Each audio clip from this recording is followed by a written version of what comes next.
अपने इष्ट देवता के याद करेलन। इष्ट देवता तो के बहुत तेज सुना लगल का। हम कथी इष्ट देवता तो कथ हम इश्क देवता। अच्छा खर कहिए दिहला तो इश्क मने जाने लगा होला। हम तो ना कर लोन पे मिलने लगाई कुआं में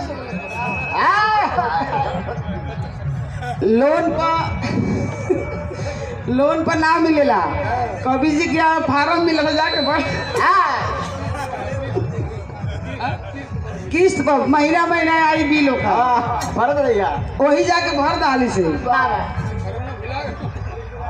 इश्क मने मास्टर साहब ना जानते हो तो हम बता देते हैं। इश्क मने प्यार होला,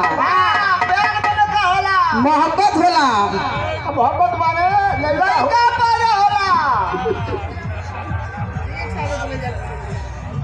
ए भैया हमारे देश की परंपरा है किसी भी कार्य की शुरुआत करने से पहले लोग अपने आराध्य देवता को याद करते हैं।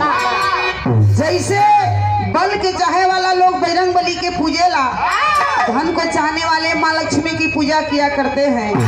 वैसे ही हम स्वर साधक छोटा हो या बड़ा हो, स्वर को चाहने वाले माँ तेसरी बियाबादनी की आराधना किया करते हैं। जे बहुत जल्दी जल्दी चलेला बहुत जल्दी थक जाला। जो ज्यादा बोलता है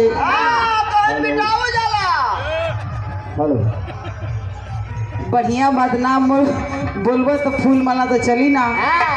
इसलिए जो ज्यादा बोलता है उससे कुछ ना कुछ त्रुटियां हो ही जाया करती हैं। इसलिए आप लोगों से कहना है कोनो गलती तो हो ही ना, जाने अनजाने में गलती हो जाए, त्रुटि हो जाए, आप लोग क्षमा करने के लायक है, क्षमा करेंगे। अब मरकरिया बुझ जाइए बना जान तो का गति हो पा जाए लोग तो। ए भैया वैसे कहल गई जी बहुत जल्दी जल्दी चला वो बहुत जल्दी थक जाला।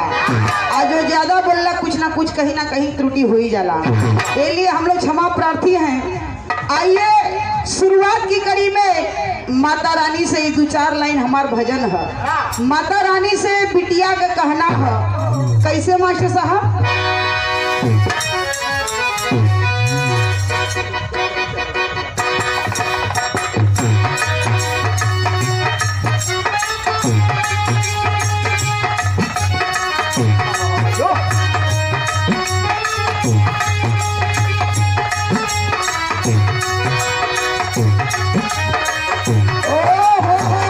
क्या बात है।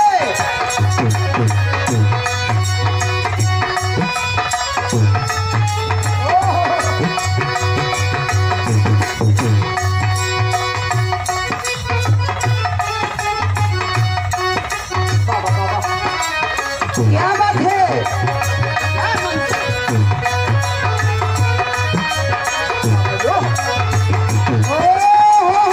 क्या बात है, बहुत अच्छे।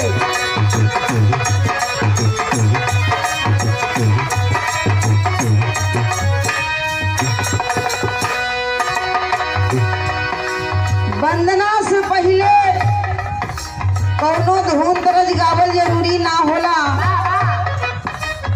रउआ लोग के पास ये वजह पहुंचे था ना, सुना था कि ना साहब। ये तो भैया जब हमनी के आयल बन गया तब वही से स्वागत कर खातिर परेशान हुआ। हाँ तब पर तैयार हो।